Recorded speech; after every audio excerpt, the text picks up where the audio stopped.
This is the third example to feature the square root of a variable. And this one's a little bit tougher than the others because we begin with a power that is an odd number, okay, and cannot be divided by 2. Normally, in the last two examples, when we have to get the square root of a variable, we simply divided the exponent by 2.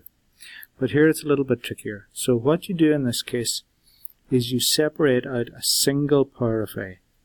So instead of writing it as a to the 35, we write it as a to the 34 times a to the 1 if you like. So you can actually put a 1 in there if you want, but you generally wouldn't do that. You generally just leave that alone. Okay? So it's a to the 34 times a. Now split that up. And it becomes the square root of a to the 34 times the square root of a. Now a to the 34 we can work with. Okay? The square root of a to the 34 we can work with because it's an even number and we can get half of that. That can be divided evenly by 2.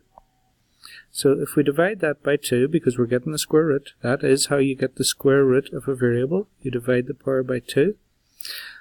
34 divided by 2 is 17. But remember, we always put the answer in absolute value signs, at least initially. So this root a to the 34 becomes the absolute value of a to the 17, and we need to keep the root a. And then the last thing you have to decide is, do you need to keep the absolute value signs around the a to the 17 or not? And since the new power, that power of 17, that new power is odd, is an odd number, and that means we need to keep the absolute value signs.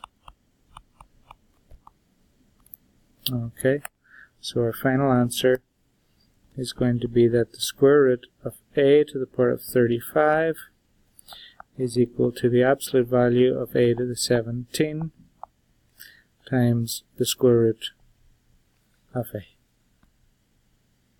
Okay, it looks a little bit messy and doesn't look as neat as some of the others, but that's just the way sometimes that the cookie crumbles.